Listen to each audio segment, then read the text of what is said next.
from here. So it is recording now. Hello, everyone. Thanks for joining in.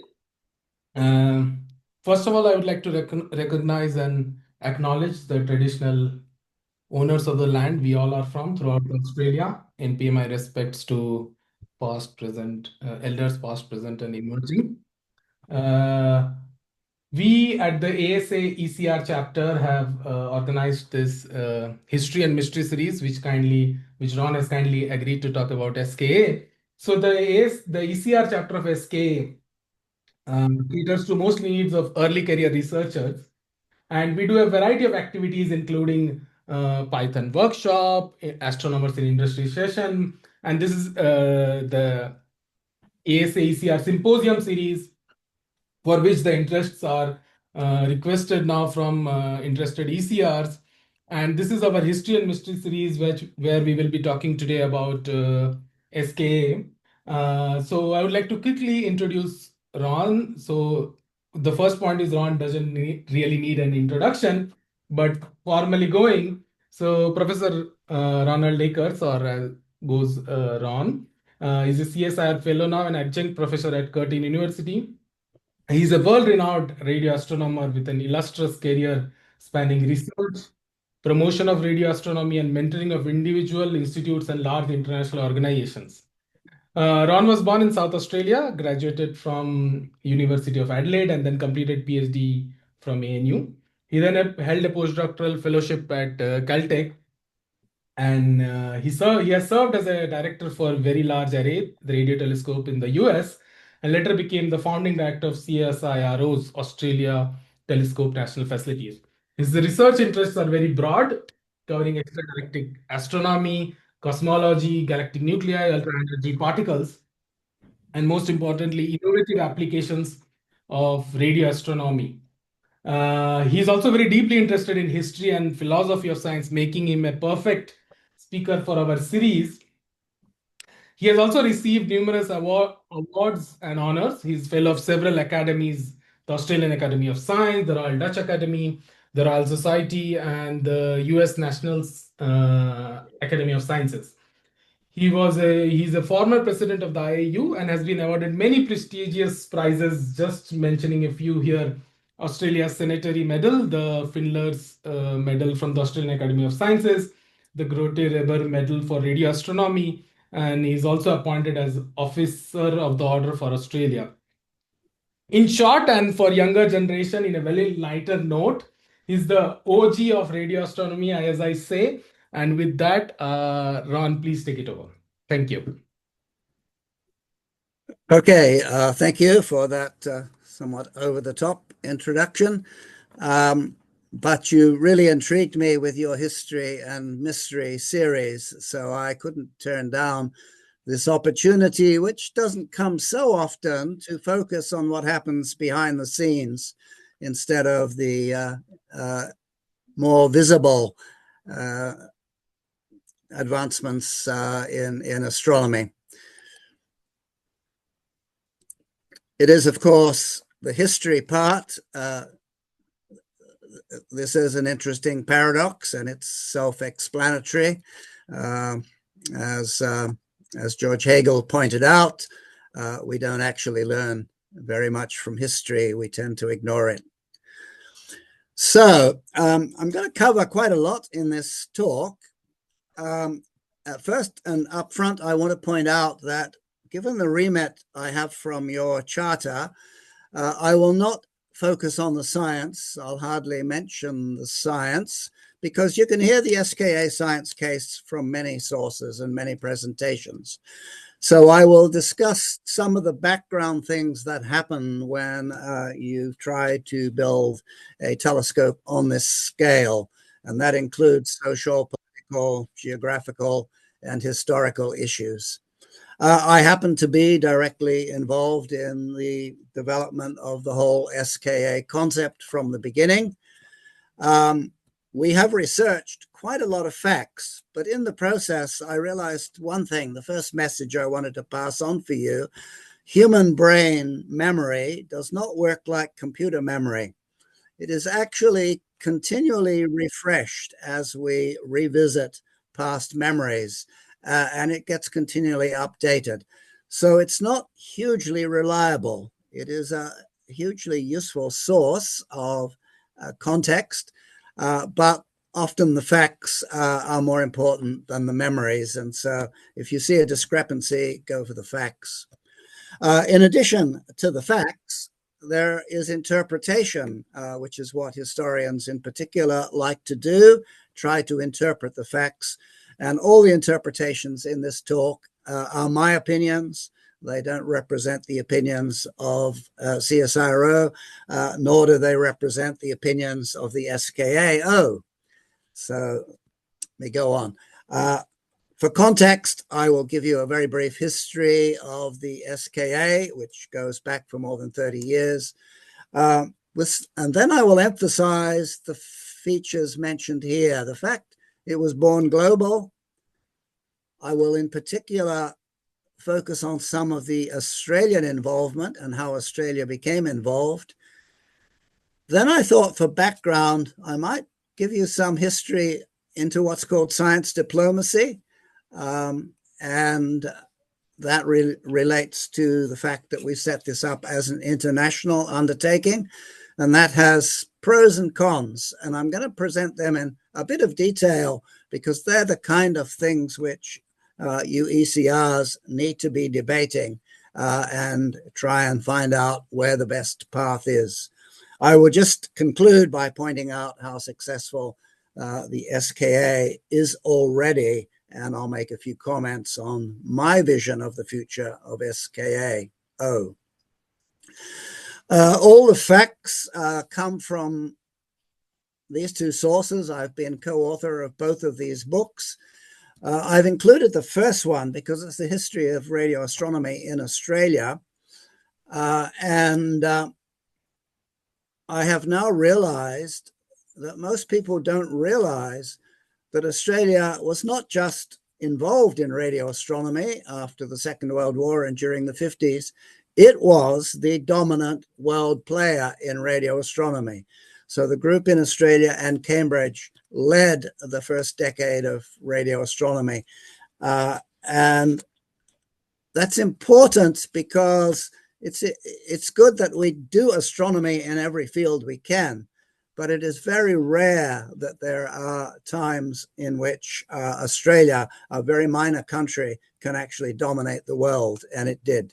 By the way, both of these books are open access, and there's a QR code so that you can get to them and download them if you wish.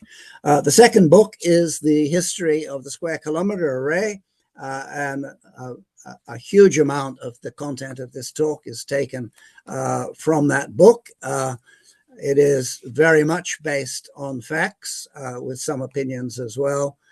And it is backed up by some 500 documents, all of which are maintained by SKA-O, and the book will include references to all of the material on which all of this is based. Here's a one-slide history of the 30 plus years of the SKA, which was put together by Richard Scalizzi, one of my colleagues, one of the previous directors of the SKA, and obsessed with getting factual information right. So he's been very useful.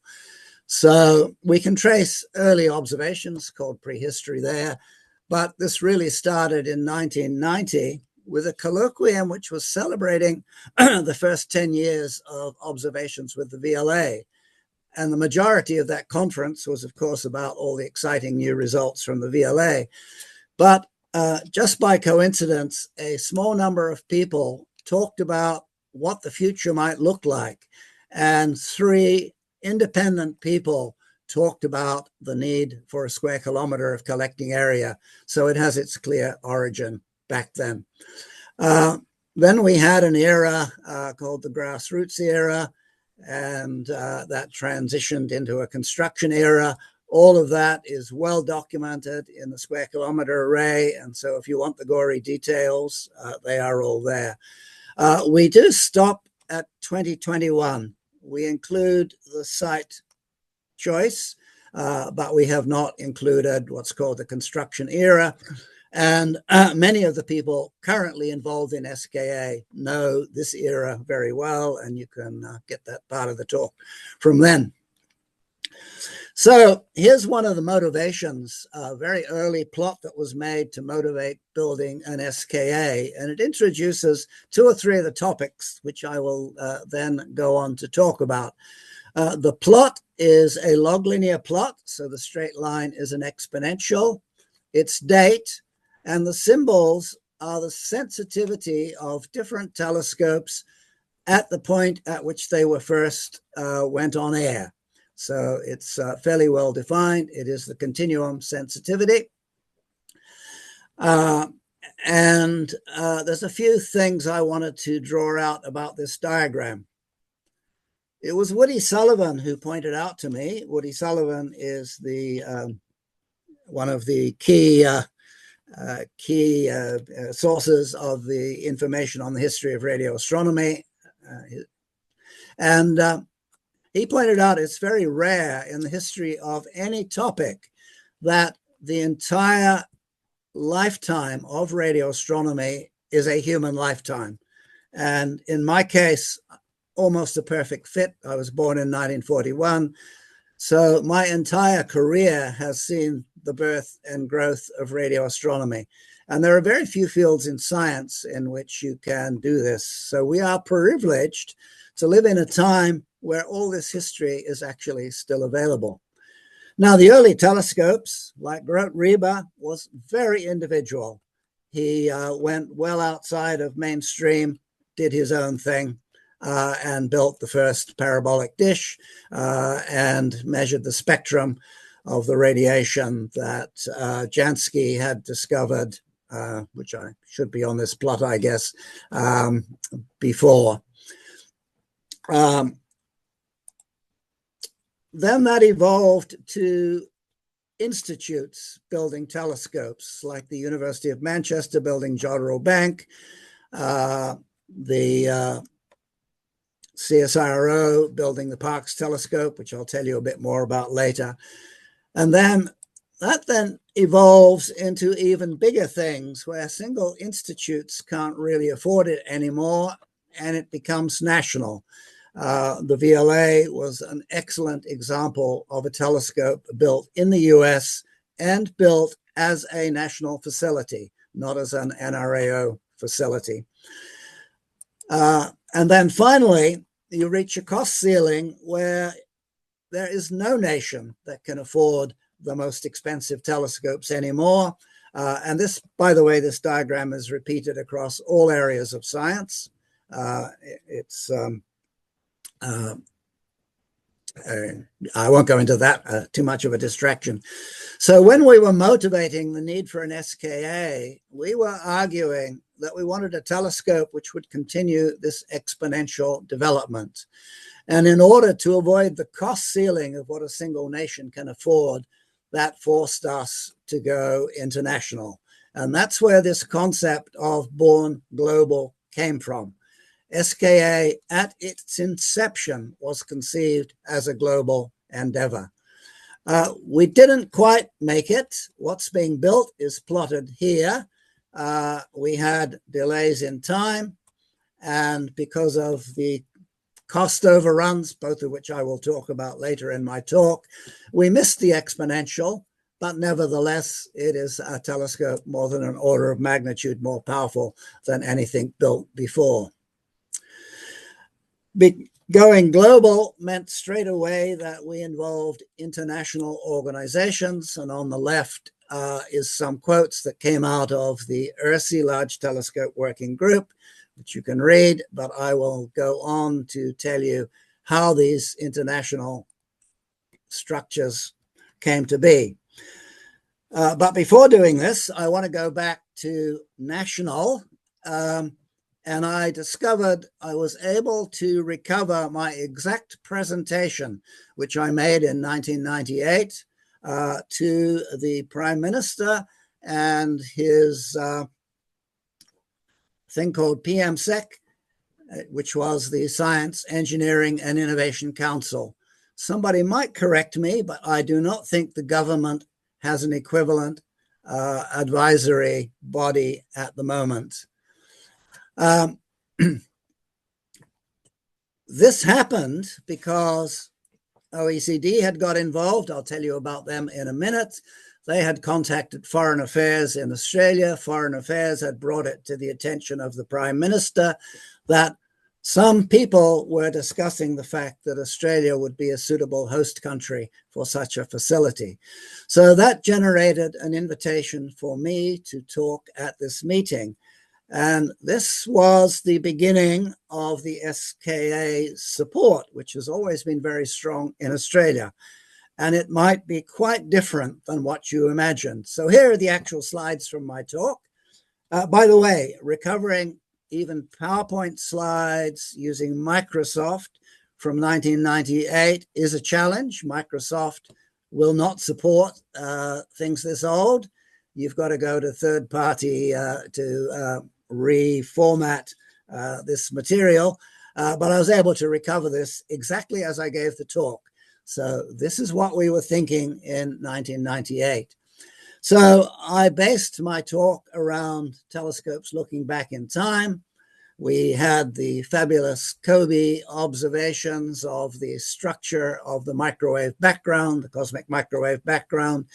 We just were getting the Hubble Space Telescope observations of the first galaxies. So the question was, what happens in between those two in what we call the dark ages? And I argued that the square kilometer array would provide this information.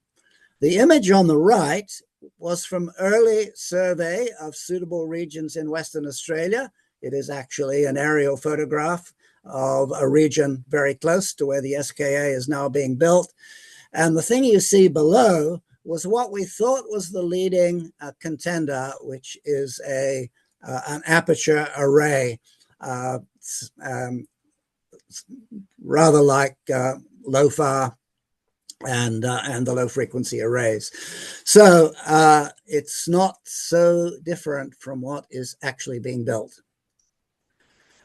Then I pointed out to the Prime Minister and his council that Australia was already world famous for its radio astronomy based on these two telescopes, which is why I mentioned the fact that this is now perhaps overlooked, that we were the world player.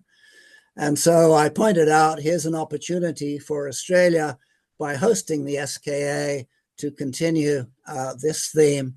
And since this is very much triggered by Foreign Affairs, the main thing they saw was the fact that Australia would get international visibility by being the host.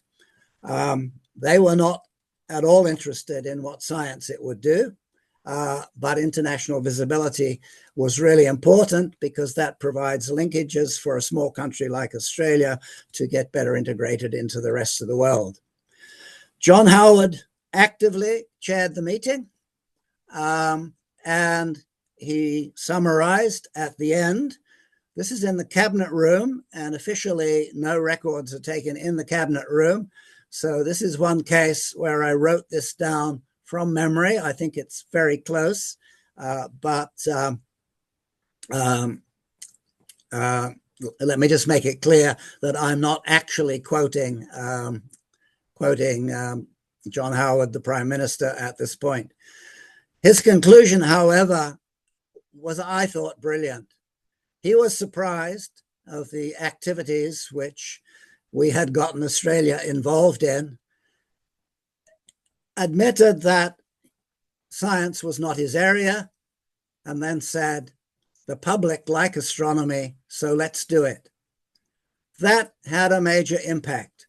From that point on, multiple government departments had the message, get fully engaged with SKA, and they were.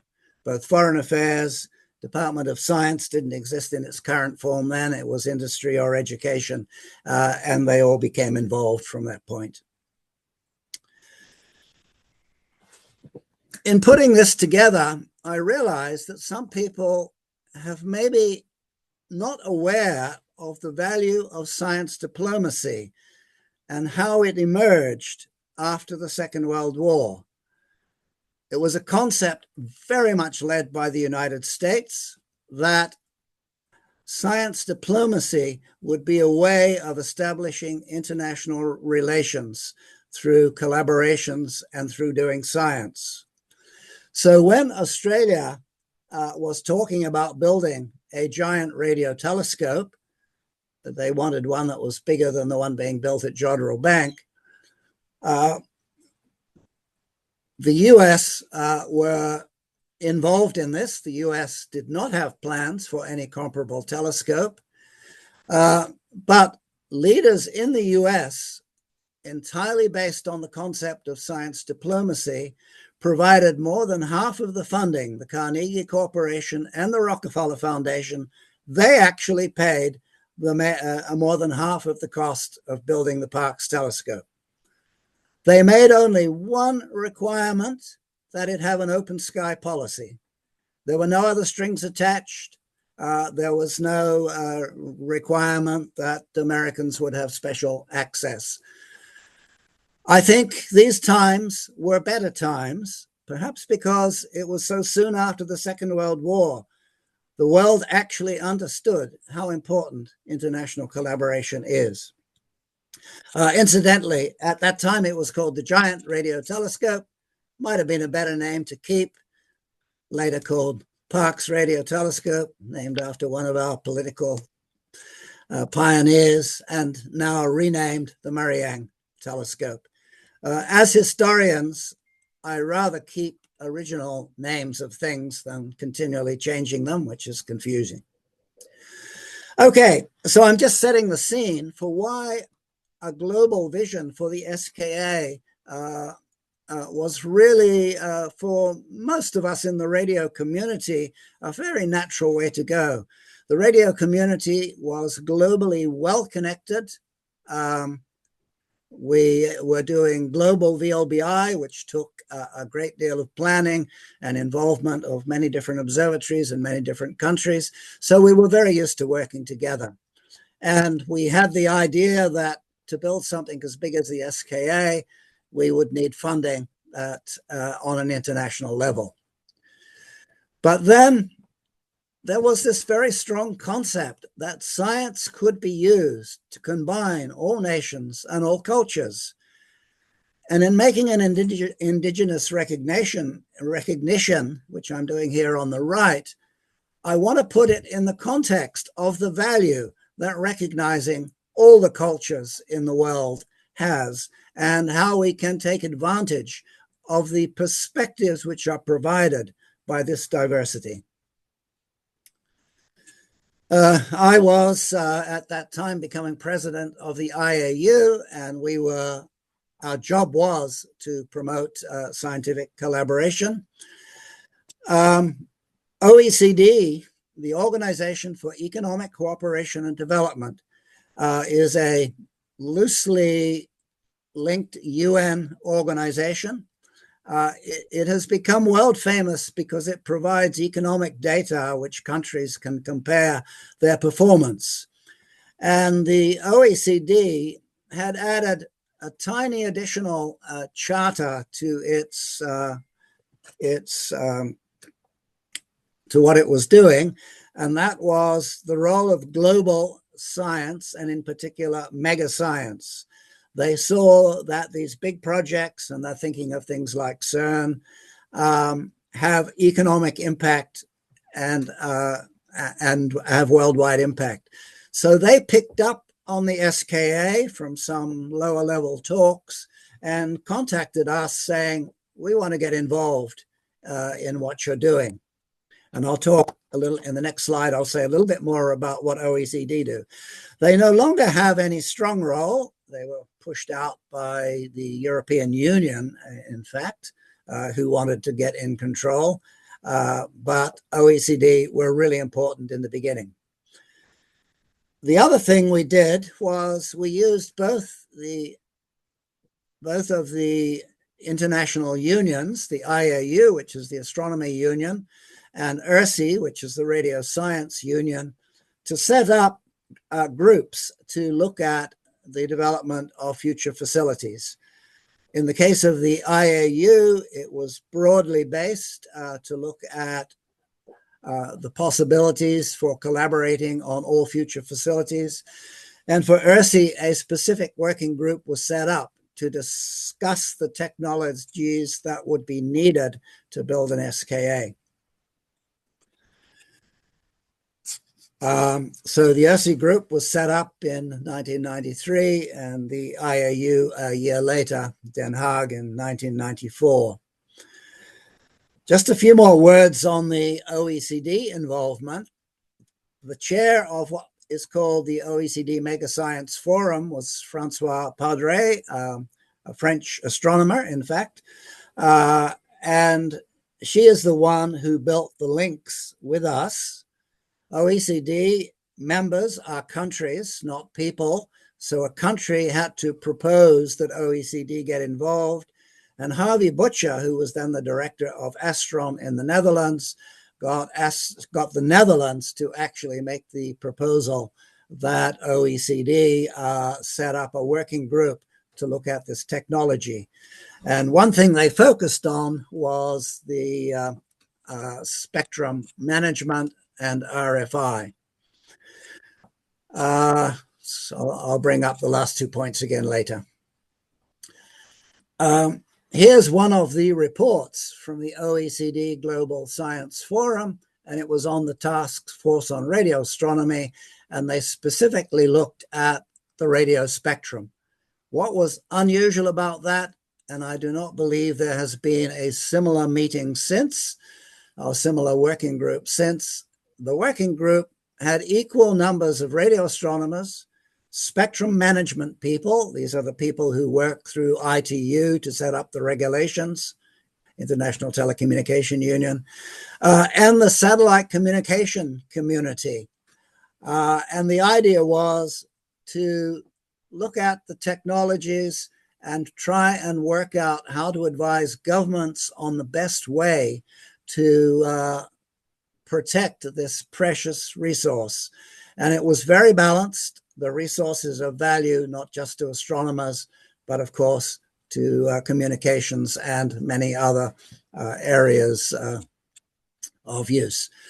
The report actually resulted in some recommendations to the ITU. In the end, the main one was that some areas on Earth should get special protection, radio quiet zone concept. This was actually blocked by the US, unfortunately, and hasn't happened.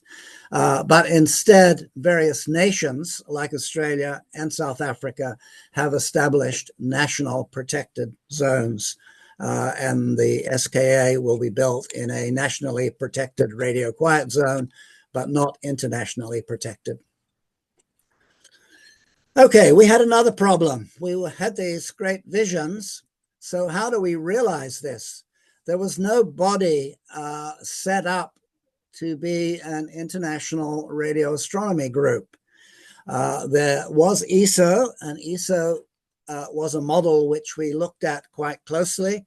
I was actually a postdoc in Europe when ESO was coming into existence, so I was aware of that.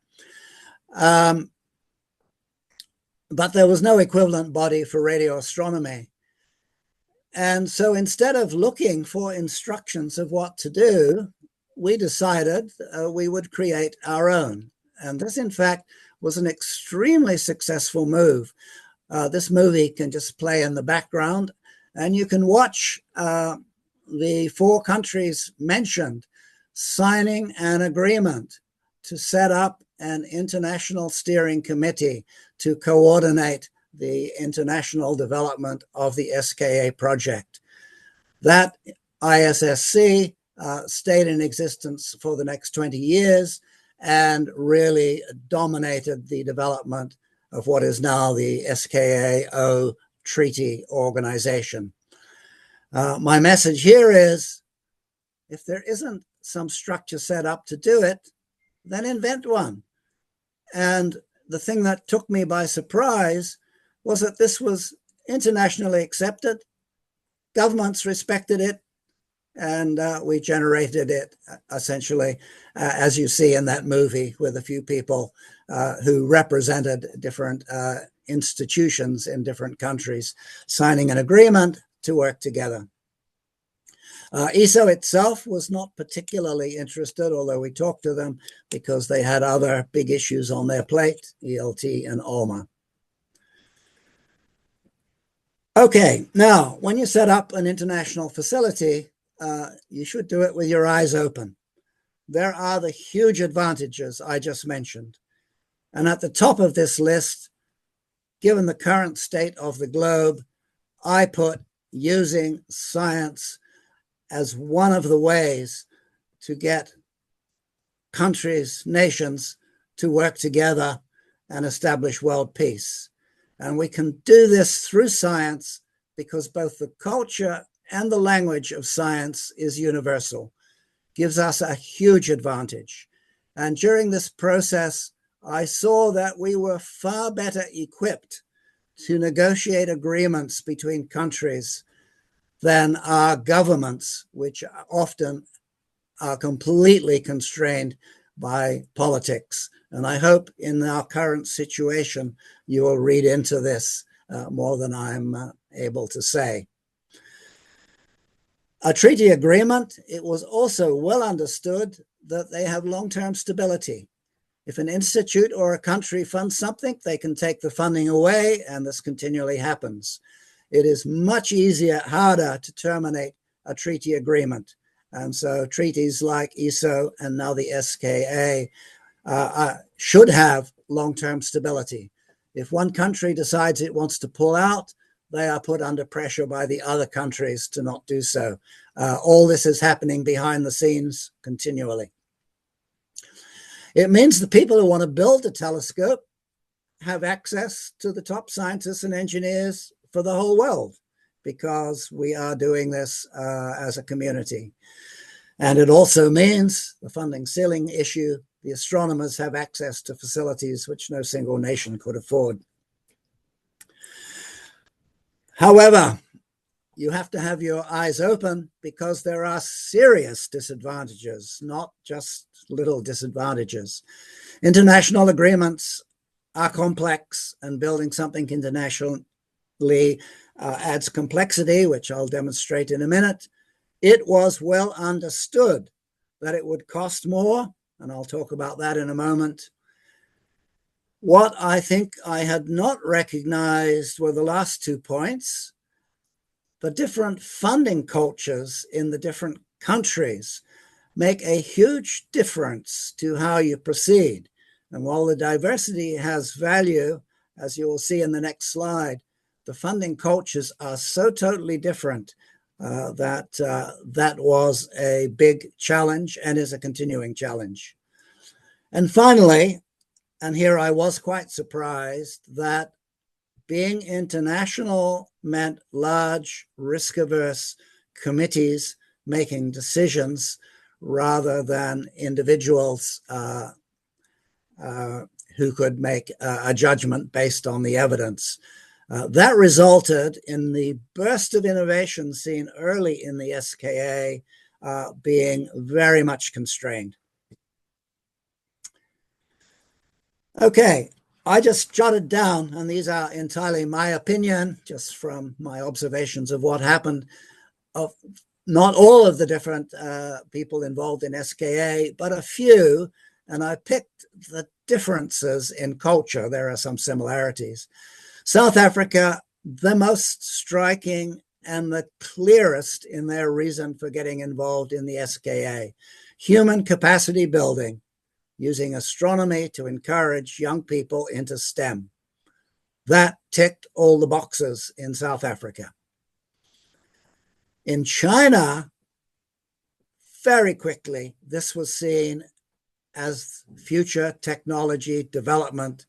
And at the beginning of this process, China was climbing up the technology ladder, and they focused on that one.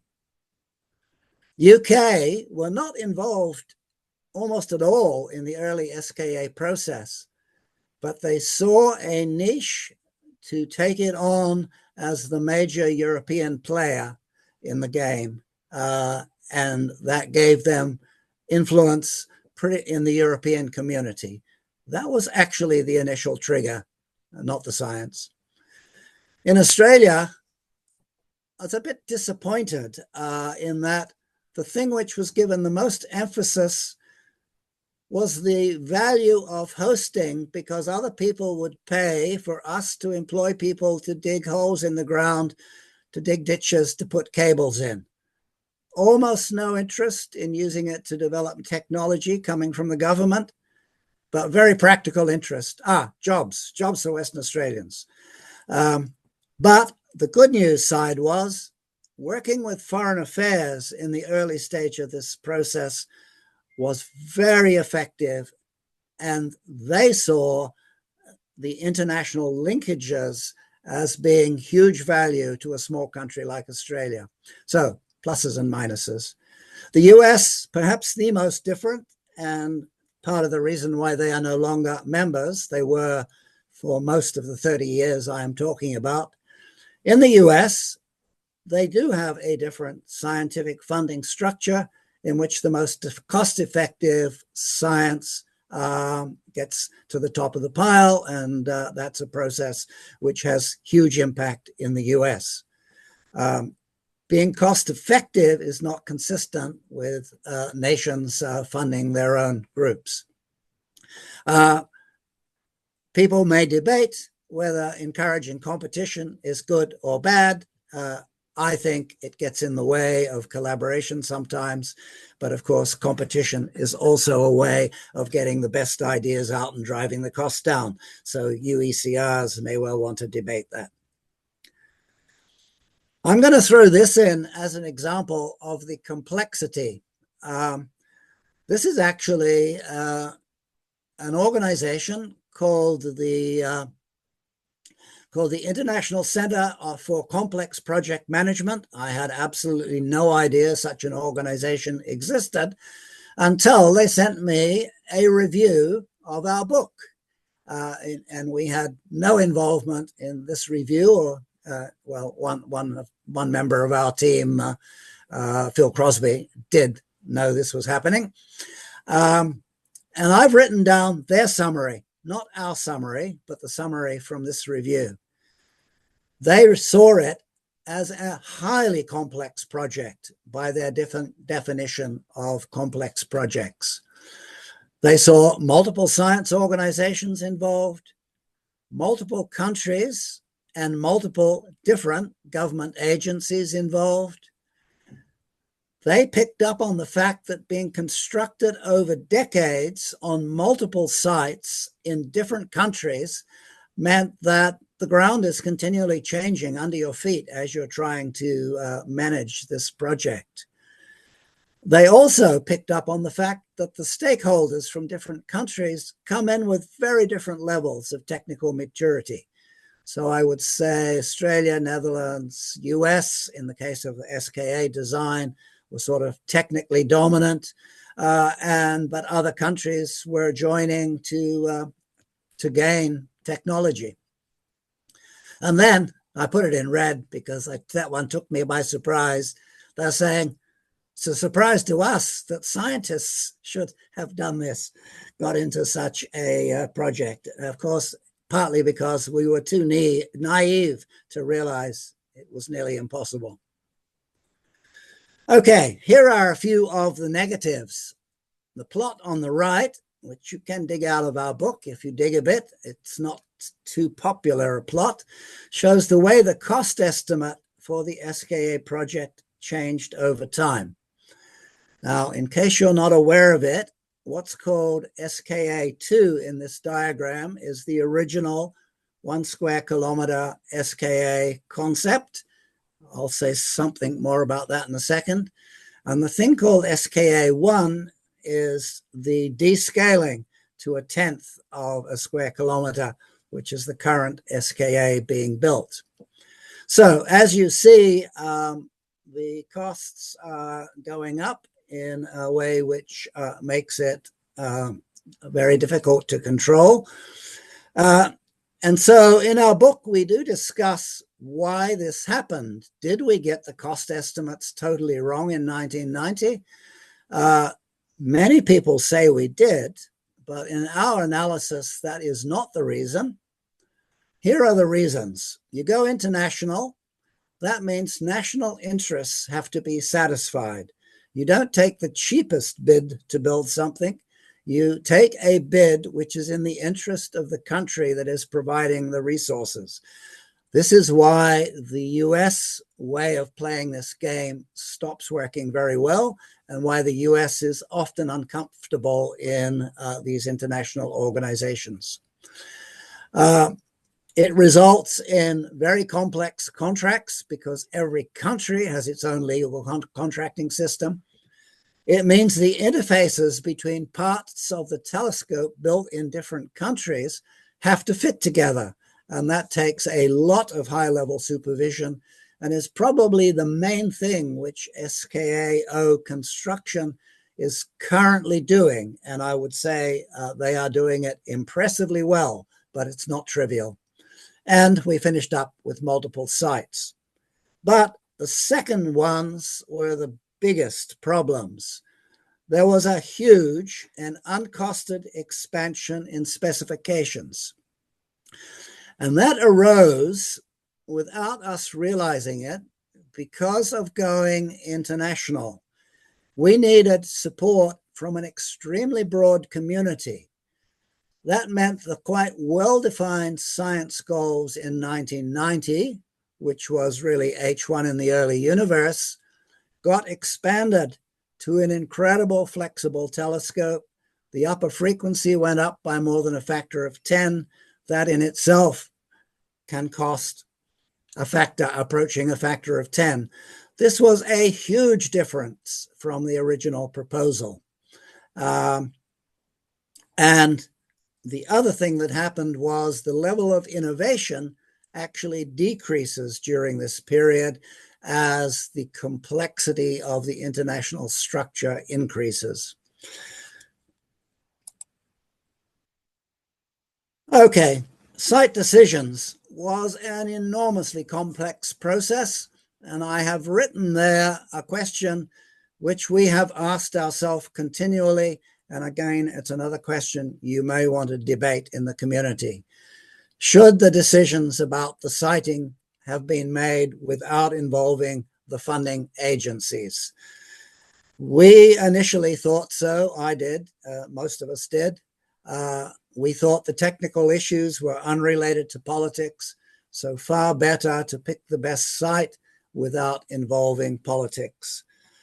There are 2 entire chapters in our book describing this incredibly complex process. So if somebody really wants to go into it, it is all there.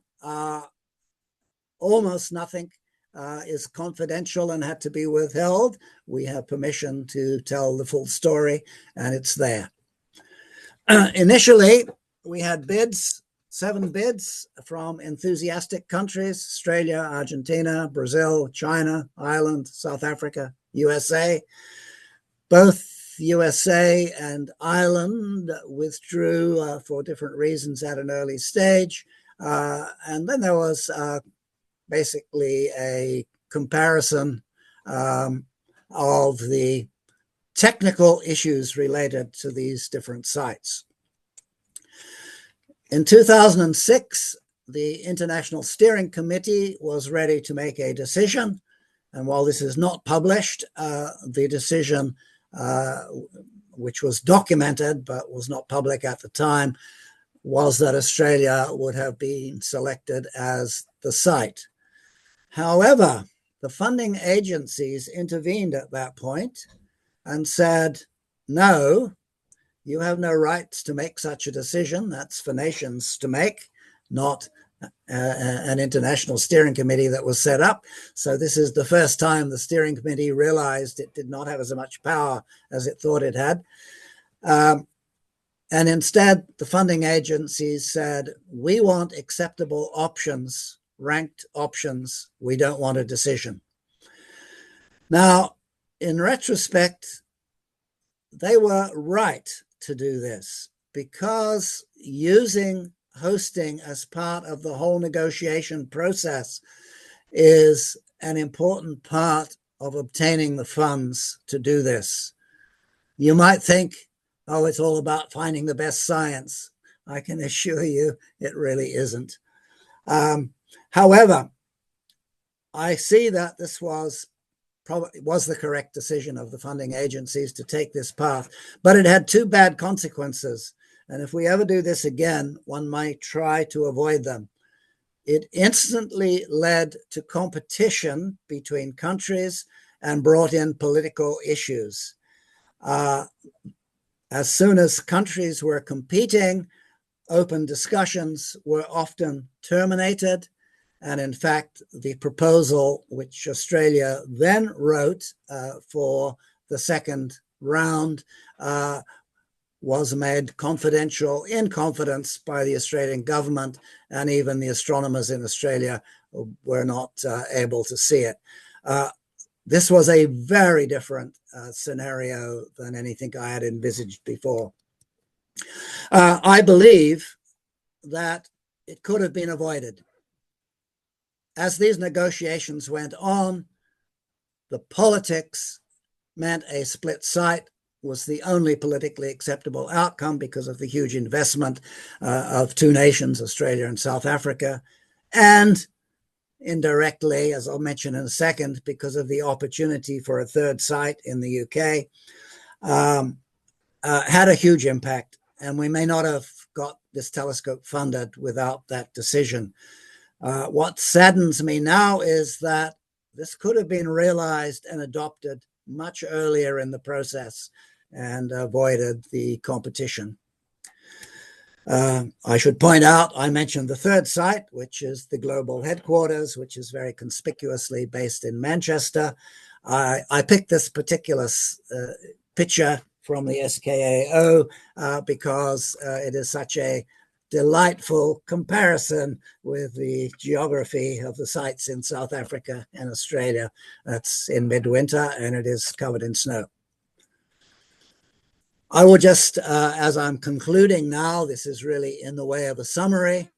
Early in SKA, there was an explosion of innovative ideas, and Peter Dudney put together this mosaic of possibilities.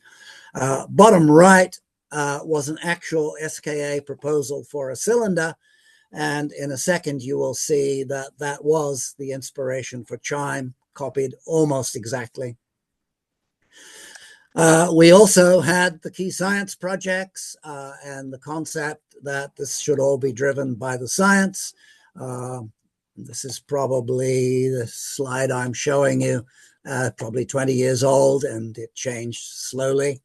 But I did want to draw to your attention a conflict throughout the SKA process between those who thought building a big telescope is really about exploring the unknown, not continuing to measure more details about what we already know.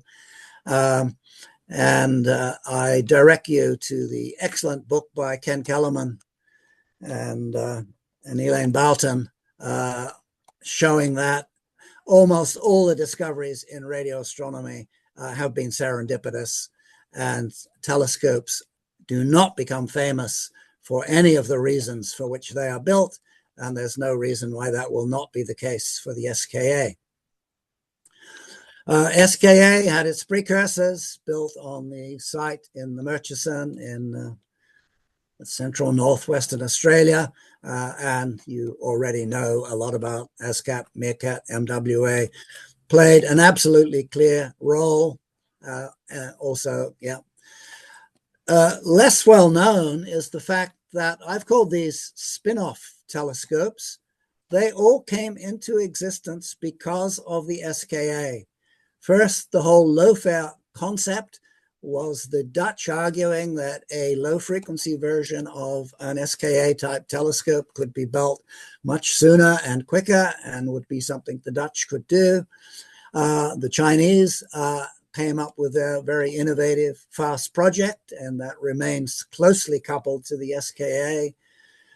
CHIME was taking an SKA proposal that had been excluded because it was not general enough. The fact that the cylindrical paraboloids were transit telescopes and not hugely flexible in frequency was considered unacceptable for an international project. So it was one of the options, being one of the cheapest ways to provide collecting area.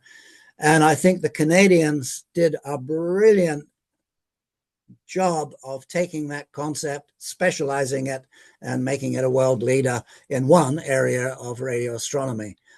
DSA 2000 is very much how SKA would have looked a decade ago, with the focus on leaving the frequencies down in the gigahertz region and having a very large number of very small dishes.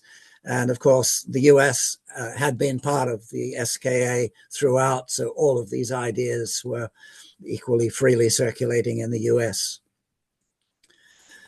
My second last slide, which I'm proud of, is that SKA has already had huge scientific impact.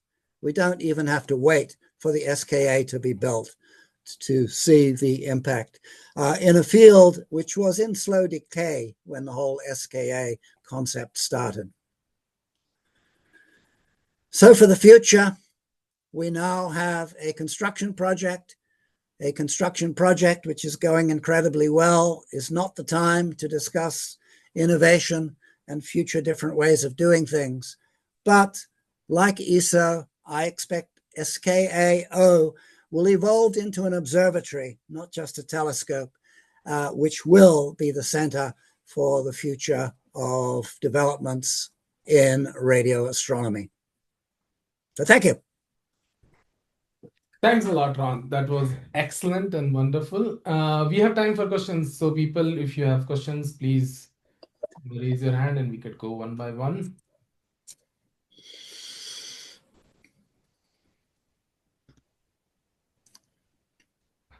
I think there were two comments, Ron, in the chat. So Carol said, I think the National Science and Technology Council is the update to PM-SEC now. Just a second. I can't see the chat. So, if you just repeat them, if you exactly. don't mind. Yeah. Oh, hold it. I can probably get back to the chat. I know, it's fine. I think the Carol mentioned that the National Science and Technology Council is an update to PM-SEC now. And Alex Cook said the word national is a key because it's not always shared by the PM. This was... sorry, and I was busy trying to get to the chat and I wasn't listening. Well, I'm sorry to be so difficult. Will you just say that again? And sure. So I've turned my own chat on now. So there was a comment from Carol was that I think the National Science and Technology Council is the update to PM-SEC now. And which was followed by a comment from Alex Cook that the word national is a key because it's not always shared by the PM. So two comments while you are talking about the PM. Yep. Okay, I did ask, and I hadn't checked to see what the current equivalent would be. The old committee was interesting. It was formed from the heads of all the agencies in Australia doing science or technology. So it was a pretty powerful group. Okay. I would probably ask you a question like, throughout the history, whether it is science or non-scientific thing, like what is your most and least favorite thing about SKA? I think you covered some of it, but it can be scientific or non-scientific. Oh, well, my most favorite thing is the fact that we now have a worldwide treaty organization to pursue radio astronomy. I am an internationalist, and so I think this is the aspect which pleases me most. I have had a career of seeing discoveries being made in radio astronomy, and these motivate me and I find them exciting, and this will continue. I was probably lucky enough to be at the period in the 60s, where there was a huge peak in the number of of discoveries being made in radio astronomy. Now, this is normal at the inception of a new area of science, so we're unlikely to get that back even with the SKA. So I've had a satisfying career of discoveries, so I will watch with great interest to see what SKA discovers. Your other half was least satisfying were some of the topics I probably overemphasized a bit here. I think the fact that such big enterprises become necessarily risk averse rather than becoming incredibly innovative was disappointing. I had genuinely hoped that some of the much more innovative technologies might have been adopted. Thank you. Yeah, I think Roland has a question. Roland, please go ahead. Thanks very much, Ron.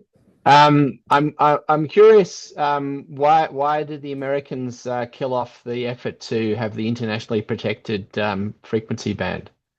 Because in the US, commercial interests way outweigh astronomy interests. So the US input to ITU on the commercial and economic side is enormously powerful. It is smaller countries like Australia and India and Asian countries where astronomy has relatively more say. Don't have any direct say at ITU, but they can influence governments. In the US, the radio astronomers have relatively little influence. So that's part of it. The US opposed many regulations. I think the commercial position would be ITU and all the regulations get in the way. Let's develop the best technology and then you work out some regulations afterwards. Very different approach. And they saw they weren't worried about sites being regulated in Australia or South Africa very much, although I'll tell you interesting feedback from their community in a second. But they were worried it would set an international precedent and people would be trying to do this in the US. There's actually a huge fight, maybe still going on, as to whether over huge population centers you should have transmitters which are hovering continually to provide wideband coverage. This now has been replaced, I think, almost entirely by the satellite coverage. But the idea was, and they thought these international regulations may block that happening. So as a bit of the background, one of the interesting things that came up when we were talking about this, specifically in the case of regulations for a remote area in Australia, they pointed out a document which I had been unaware of from Australia saying, we won't give you permission to earn money communicating in our highly populated areas if you do not provide that service to remote areas. So a very sensible regulation, but one that would have got in the way of an international regulation saying you can't transmit in these areas. So they're basically saying, hey, don't blame us. There are other things at play here, including your own country. So it is a dilemma. The right answer is a dilemma because you don't want to deprive everybody who happens to live in that area of access to communication. Yeah, thanks, Ron. Aditi, next, please. Thank you for the wonderful talk, Ron. It was really illuminating. I had a question about building public consensus. I was wondering if, what your opinion is on building a public consensus for a facility that is as large as the SKA, and whether that played a role in interacting with the government. I think John Howard's summary I thought was very good. In the whole STEM area, astronomy is a very good way to involve not just young people, but also the public. This is an area of science which lots of people are fascinated by, and that's wonderful. And it's just natural that we want to better understand the universe we live in. So governments, of course, are based on elections and short-term promises, and they are most influenced by what will get them re-elected. So this plays a significant part. I mean, I like to think we do it because it's wonderful for humankind to have a better understanding of our universe, but that doesn't get politicians elected. So you have to find something a bit more practical. But they are quite sensitive to the general public support for science and for astronomy. Thank you. Yeah, thanks, Ron. There is a question in the chat room which I'll just. So Shiv Shankar Singh asks, straying away from science, I would like to know your view on how the current 2025 and afterwards geopolitical situation is going to affect global collaborations in STEM. Success. As I implied in my talk, right at the moment, it is a very good time to think about these things. And as I was putting that slide together about science diplomacy, it really struck me how totally different the US science leaders were in that era. So I shouldn't say science leaders, let's just say US leaders, and I'll not be too specific here.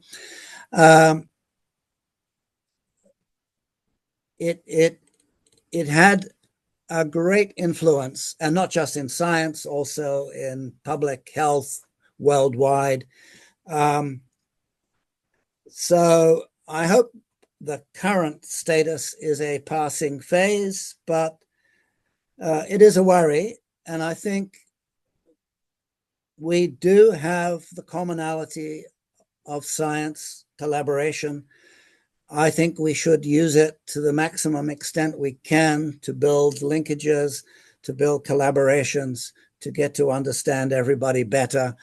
And this might then have effect on some of the current situations.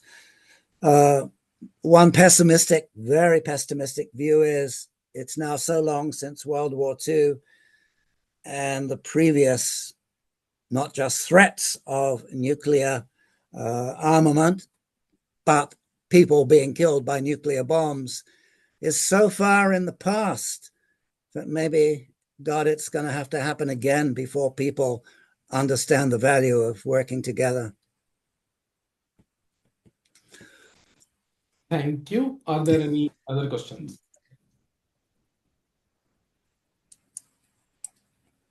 I mean, we could also stop recording here, so I'm just stopping recording.